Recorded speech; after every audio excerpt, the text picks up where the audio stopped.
recoiffage en règle. Alors je suis désolée, la lumière. Et en plus, je me sers de la caméra et du film, du retour, pour me recoiffer. C'est pas très ignoble, si, on est d'accord, mais bon. En même temps, mes cheveux n'arrêtent pas de faire ce qu'ils veulent toutes les 2 minutes. C'est une catastrophe. Bref, c'est parti.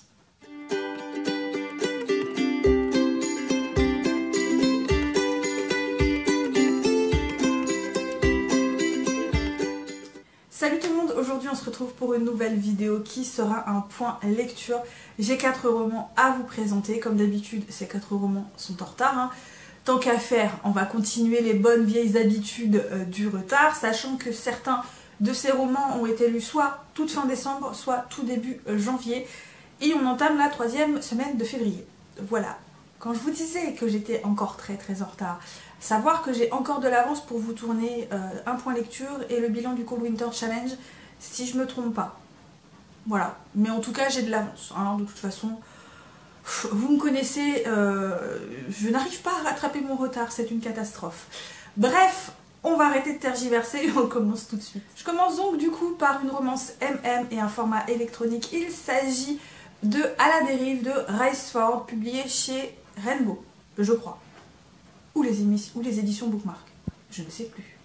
Sachant que Rainbow appartient à Bookmark, on s'en fout. Alors pourquoi je m'inquiète, hein? Voilà, c'est parti, parce que je blablate inutilement aujourd'hui. Donc, comme je vous le disais, c'est une romance MM. On va suivre 2 personnages, évidemment, puisque c'est de la romance. L'un se nomme Jack, il est ferronnier, donc il travaille pour une entreprise de ferronnerie. Et c'est également un ferronnier d'art, parce que voilà, il a la fibre artistique. Jack est un personnage qui est très taciturne, hyper dépressif, à tendance particulièrement suicidaire, hein, clairement, dès le départ on le sait. C'est un personnage qui a une vie extrêmement compliquée, toute une enfance vraiment très difficile, très douloureuse, avec un père extrêmement maltraitant, qui le battait, qui le rabaissait, qui le maintenait sous son emprise. Et aujourd'hui encore, même si son père est mourant dans un hôpital, dans une maison de repos, il l'a toujours sous sa patte, si vous voulez. Il arrive à avoir une emprise énorme sur lui et il lui fait encore vivre un véritable enfer. Et malheureusement, Jack ne voit qu'une solution pour s'en sortir, et ben, c'est de partir, et définitivement. Donc voilà, dès le départ, vous êtes dans l'ambiance. Devant le hangar où Jack travaille, il y a un bâtiment qui va être acheté par un certain Dallas et l'une de ses amies. Et Dallas, malheureusement, le bâtiment, il y a des ferronneries au niveau des fenêtres qui l'empêchent d'ouvrir les fenêtres. Donc il va faire appel évidemment à l'entreprise en face de la sienne pour pouvoir changer ça et remettre des choses un peu plus correctes. Et évidemment il va donc tomber sur Jack, pour lequel il va avoir un énorme crush. Autant vous dire que ça va être compliqué avec un Jack hyper dépressif, taciturne et solitaire. Je vous en dis pas plus pour le résumé, vous n'avez pas du tout besoin d'en savoir plus. De toute façon, c'est de la romance, hein, donc vous savez tous très bien comment ça va se passer. Mais voilà, de temps en temps, moi j'aime bien la romance parce qu'on passe un très bon moment. Donc ici, c'est pareil, j'ai passé un très bon moment. Ça ne casse pas 3 pattes à un canard, comme d'habitude. Mais moi, avec Riceford, c'est exactement ce que j'attends. C'est vraiment de passer un bon moment sans prise de tête, avec une histoire sympathique où voilà, on a des émotions. Et voilà, on passe un très bon moment et ça a fait le travail, ça a fait clairement le travail. Alors, Jack est un personnage que j'ai bien aimé parce que, effectivement, c'est un personnage qui a beaucoup souffert.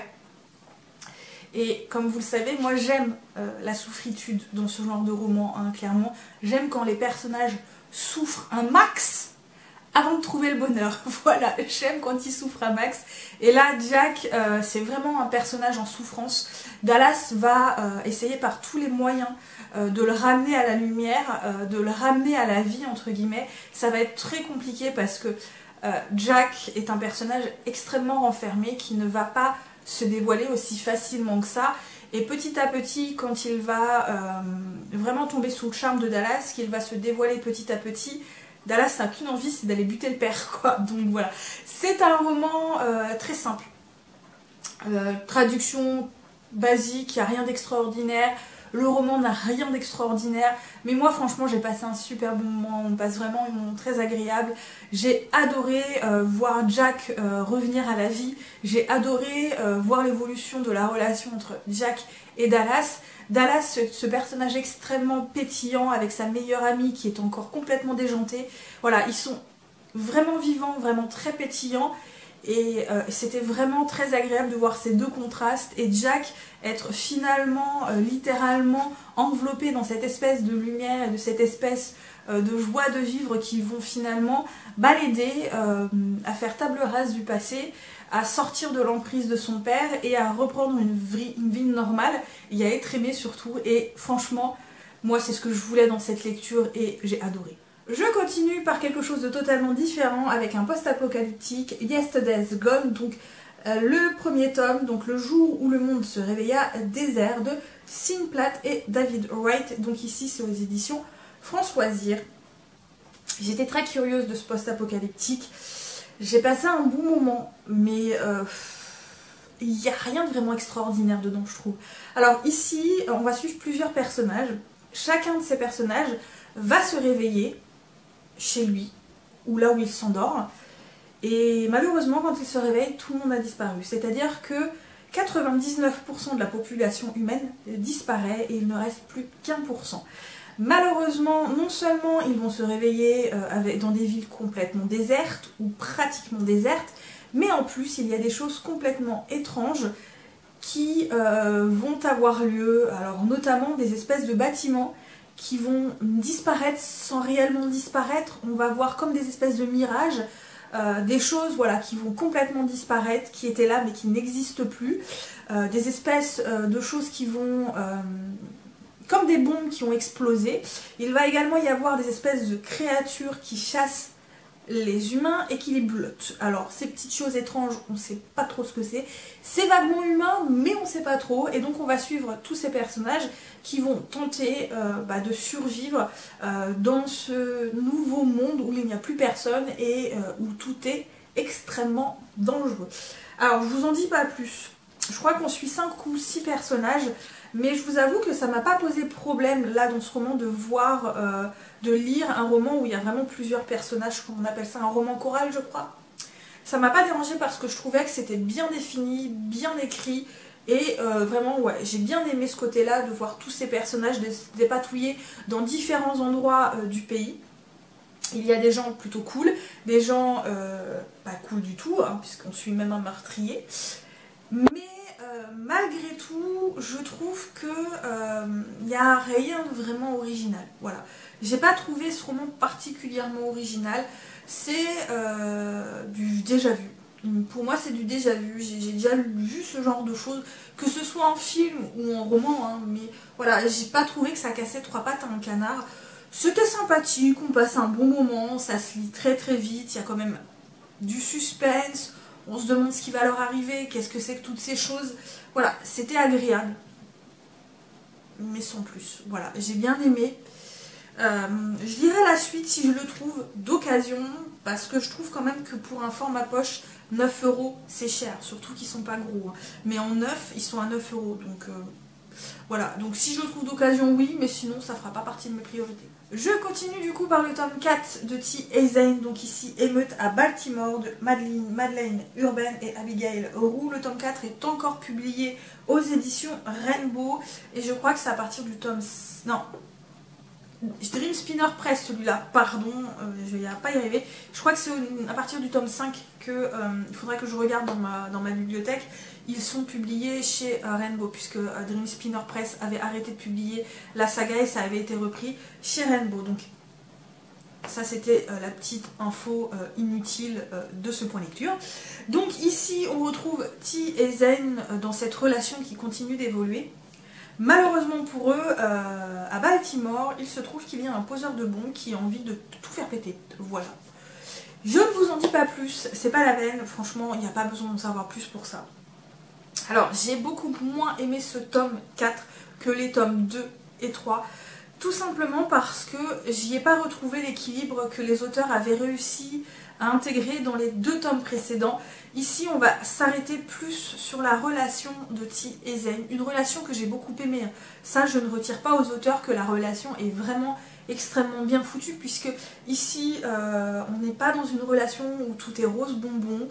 Voilà, c'est encore une relation en construction, avec des personnages quand même qui sont fort en caractère, qui ont des doutes. Ti va devoir faire avec le fait que Zen ne lui a toujours pas avoué qu'il tenait à lui plus que juste amant comme ça, hein, voilà. Zen a du mal encore à s'avouer ses propres sentiments. Voilà, il y a tout ça qui fait que leur relation a quand même du mal à bien se construire et bien se mettre en place, et surtout qu'à la fin vous vous dites mais what the fuck, qu'est-ce qui vient de se passer? Bref, la relation, elle, je la trouve vraiment géniale. Vraiment, je trouve qu'elle est très bien travaillée, très bien construite. Les personnages sont très bien développés, ils sont vraiment très bien construits. Ce sont vraiment des personnages avec des palettes de couleurs, entre guillemets. Ils sont vraiment très bien travaillés, très approfondis. Ça, franchement, j'aime beaucoup, vraiment, la relation qui se construit au fil des tomes. Malheureusement, dans ce roman-là, on va passer à côté de l'intrigue, du coup, je trouve. On a quand même un poseur de bombes qui veut tout faire péter autour de lui, qui en a après plein de monde, la police, la fonction publique, les gens, voilà, ils en ont après les gens. Bref, ils veulent tout faire péter. Mais du coup, Ti et Zen vont être mis au placard parce qu'ils vont être un peu ciblés par ces poseurs de bombes. Et à partir de là, ils vont être plus spectateurs qu'enquêteurs. Et ça, je vous avoue que ça m'a un peu manqué parce que du coup, dans les tomes précédents, on avait vraiment des personnages qui étaient impliqués dans l'intrigue, dans l'enquête. Là, ça n'a pas été le cas. Voilà, c'est du coup ce qui fait que, comme ils sont pas impliqués, ils mènent pas l'enquête. Et l'enquête va se résoudre, entre guillemets, d'elle-même à la fin. Voilà. Et ça, j'ai trouvé ça très très très dommage. J'ai eu l'impression que dans ce tome-là, l'enquête était prétexte. Voilà, presque prétexte. Alors que, franchement, ça aurait pu donner quelque chose au niveau d'une enquête vraiment bien foutue, hyper géniale. Moi, franchement, je trouvais que ça prévoyait du lourd en lisant le résumé de ce tome 4. Et niveau enquête, niveau intrigue, j'ai été très très très déçue. Même si je vous avoue que la relation, elle, m'a beaucoup plu. Donc, pour moi, ce tome, c'est du 50-50. Alors, je suis désolée, hein, depuis le début de la vidéo, vous voyez que j'arrête pas de changer d'angle, mais la lumière, elle me fait des grosses taches sur le visage. Vous voyez que ça éclaire en plus le livre et vous voyez rien. Bref, c'est parti, on termine avec du coup le premier tome de la duologie du faiseur de rêves de Laini Taylor, publié chez Lumen. Et c'est un premier tome que j'ai beaucoup aimé, même si c'est pas un coup de cœur. Clairement, c'est pas un coup de cœur. Déjà, j'ai quand même mis du temps à le lire. Je pensais pas que je mettrais autant de temps. Je sais pas pourquoi, parce que peut-être que oui, j'avais beaucoup de taf et j'étais trop fatiguée, il me semble, je ne pourrais plus vous dire. Le truc, c'est que quand j'étais dedans, j'avais du mal à décoller, enfin j'avais du mal à m'en séparer et j'avais du mal à décrocher. Mais une fois que je le posais, j'avais du mal à le reprendre. Voilà, je sais pas pourquoi, hein. Pourtant j'ai trouvé que c'était un très très bon récit. Donc ici, je pense que tout le monde en a entendu parler puisqu'il a quand même été vachement hypé il y a quelques temps. Donc on suit un jeune homme qui s'appelle... j'ai déjà oublié le nom. Laszlo Lestrange, qui est un petit orphelin, qui est passionné par une ville mystérieuse qui aurait disparu des radars 200 ans plus tôt. Et en parallèle, on va découvrir une jeune fille et d'autres personnages qui vivent la peur au ventre, un peu reclus, et également une ville mystère, justement. On a tout un panel de personnages, on a toute une intrigue qui se met en place.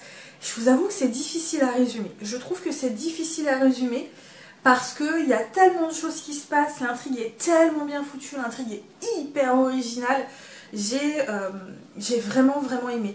Alors tout se fait en lenteur dans ce roman, tout se fait en douceur, la plume est d'une fluidité magnifique, vraiment.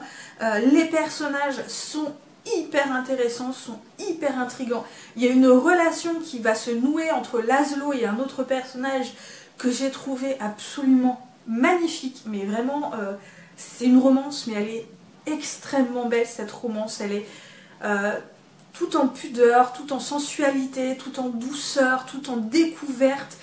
Et je l'ai trouvée tellement belle, cette relation, tellement belle. J'ai trouvé l'intrigue à la fois simple et plus complexe qu'il n'y paraît. J'ai trouvé que l'univers était extrêmement bien foutu, extrêmement développé, extrêmement complexe. Il y a tout un tas de choses qui fait que tout n'est pas blanc et tout n'est pas noir. Il n'y a pas de, entre guillemets, de grands méchants ou de grands gentils. Enfin si, il y a des grands méchants, mais dès le départ on sait qu'ils sont plus là. Voilà, pour diverses raisons que je vous laisserai découvrir. Ouais, j'ai beaucoup aimé parce que l'univers est extrêmement bien foutu. Ouais, c'est hyper onirique, c'est d'une originalité, mais j'ai beaucoup aimé. C'est pas un coup de cœur, parce que je vous dis, quand j'étais dedans, j'arrivais pas à décrocher, mais quand je le posais, j'arrivais pas à le reprendre. Je sais pas pourquoi, et je sais pas, je vous avoue, je ne sais pas. Mais par contre, la fin, la fin, elle m'a laissé sur le cul, mais alors, je me suis retrouvée à la fin, j'ai fait ah ouais, ça c'est de la sacrée fin. Ah ouais, ça c'est une fin de tome 1 comme on n'en voit pas beaucoup. Voilà, et là là vous dites ah ouais, bam.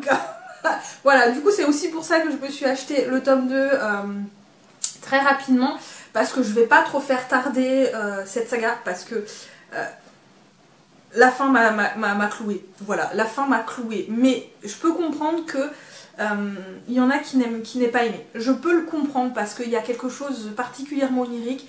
Tout est lent, si vous voulez, tout est en douceur. Il n'y a pas de sensation de lourdeur ou de lenteur en soi, mais tout se fait vraiment dans le temps. On prend notre temps, faut pas se presser, voilà. Et je pense qu'il y en a qui aiment quand ça bouge, quand c'est des récits nerveux, quand il y a des rebondissements.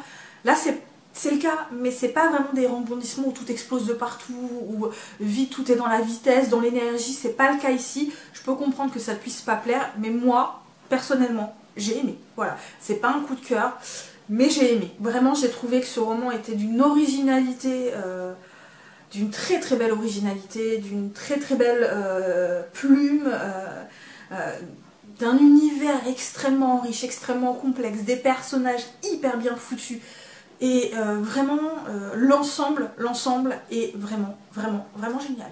Et voilà, j'en ai du coup terminé pour ce point lecture. J'espère que cette vidéo vous a plu. N'hésitez pas à laisser des petits pouces bleus, à me laisser des commentaires, à me dire ce que vous avez pensé des livres si vous les avez lus. N'hésitez pas non plus à vous abonner, à partager la vidéo. Et moi, comme d'habitude, je vous souhaite de très très bonnes lectures et à très bientôt pour une nouvelle vidéo. Bye bye!